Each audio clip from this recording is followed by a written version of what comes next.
Сәлеметсіздер ме, құрметті ұстаздар, әріптестер, алдағы келе жатқан жаңа жыл мерекесімен өздеріңізді құттықтай отырып, жаңа жыл туралы тәрбие сағатының сабақ жоспарымен таныстырғым келеді.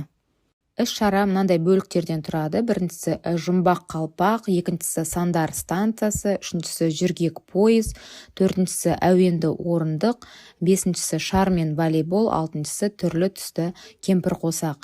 Бұл әр бөлікті мен жеке-жеке таныстырып түсіндіретін боламын. Сондықтан да арнадан ажырамай толықтай тыңдасаңыздар болады. Және бұл ойындарды, әдіс-тәсілдерді тек қана жаңа жылдық іс-шарада емес, сонымен қатар сабақтарыңызда, тәрбие сағаттарыңызда, ашық сабақтарыңызда, кез келген іс-шарада пайдалануға болады. Іс-шараның барысында оқушылар бірінші жарты жылдықта алған білімдерін қорытындылайды, тиянақтайды, сонымен қатар сергіп би билейді және де эксперимент жасап көретін болады.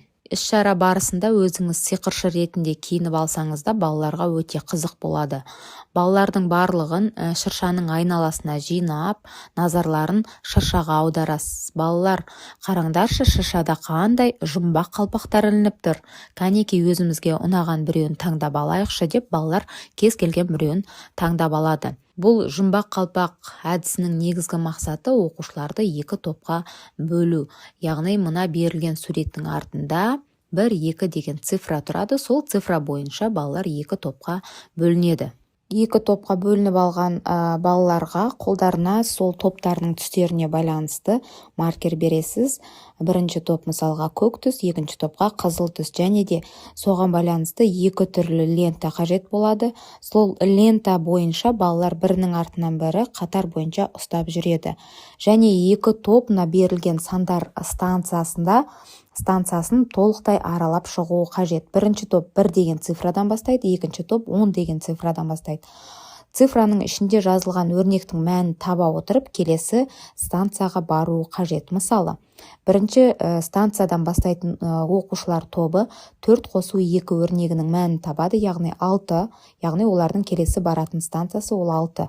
Ал бірден кейін 6-ға барады, 6-ның ішінде жазылған өрнек 7 азайту 2. Тең болады 5, яғни келесі станциялары олардың 5 болады. Тура осы ретпен оқушылар барлық станцияны аралап шығуы қажет болады. Құрметті ұстаз, сіз өзіңіздің оқушыларыңыздың жас ерекшелігіне байланысты бұл тапсырманы күрделендіріп алсаңыз болады, немесе көбейту кестесімен де алуға болады. Екінші ойынымыздың аты жүргек пойыз деп аталады. Жерге рельс сызылады, рельстің бойымен оқушылар қатар тұрады. Және қолдарында барлығының қағаз болады, қалам тек соңғы оқушыда болады. Мұғалім оқушыларға сурет көрсетеді, мысалы алманың суреті. Ең соңғы тұрған оқушы алма деп жазады да, жазып болғаннан кейін алдында тұрған оқушыларға ретімен береді. Ең бірінші тұрған оқушыға жәнегі қағаз алма деген қағаз жеткен кезде, ол келесі алдындағы рельс, бос тұрған рельске қойып, бір қадам алдыға сол топ жылжиды. Келесі екінші сурет мысалға иттің суретін көрсету мүмкін. Ит деген сурет көрсетілген кезде, артынан санаған кезде екінші тұрған оқушы сол сұраққа жауапты жазып, алдыға қарай тағы да береді. Міне осы ретпен жәнегі топ алдыға қарай жылжып отырады. Бұны екі топты жарыстырып орындатуға да болады, немесе кезек-кезекпен уақытқа орындауға болады. Соңында тапсырманың дұрыс орындалғандығы тексеріледі. Келесі оқушыларды жалықтырып алмас үшін әуенді орындыққа кезек береміз. Бұл жерде оқушылар 25 болса, яғни бір санға кем 24 орындық қылып, орындықтарды шеңбер бойымен қойып шығамыз. Оқушыларды әртүрлі әуендерге билетеміз. Әуен тоқтаған кезде оқушылар орындыққа отырулары қажет. Орындыққа отырып үлгермеген оқушы ойыннан шығып отырады. Соңында бір жеңімпаз оқушы қалады. Ол оқушыға марапаттау ретінде сыйлық беруге болады. Келесі ойынның аты шар мен волейбол деп аталады.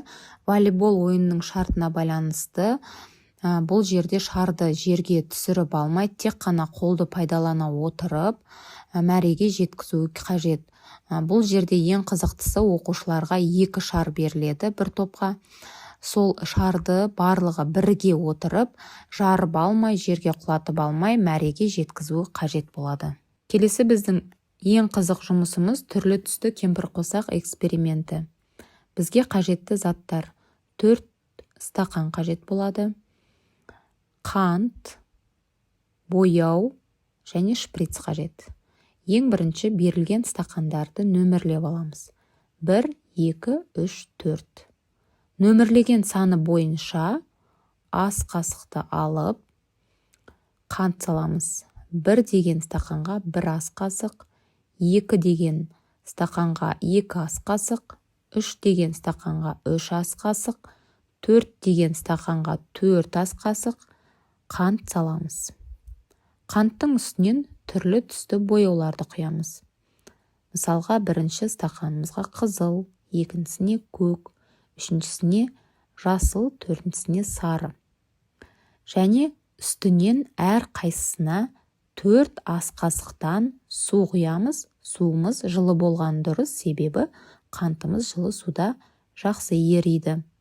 Қантты жақсы ерітіп алғаннан кейін шприцті пайдалана отырып, басқа көрініп тұратын стақанға біз ең бірінші 4 деген стақаннан бастап ішіндегі сұйықтықты құямыз.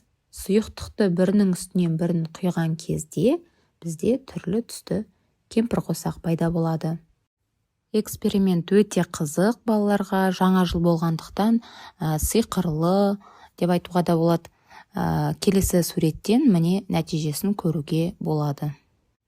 Жаңа жылдық мерекелік кешімізді оқушылар шыршаны айналып, Аяз ата Ақшақармен бірге отырып, әндетіп, сыйлықтарын алып, бірге көңілді аяқтаймыз. Назар қойып тыңдағандарыңызға рахмет. Каналға жазыла отырыңыздар. Келе жатқан жылымыз сәтті, жақсы жыл болсын.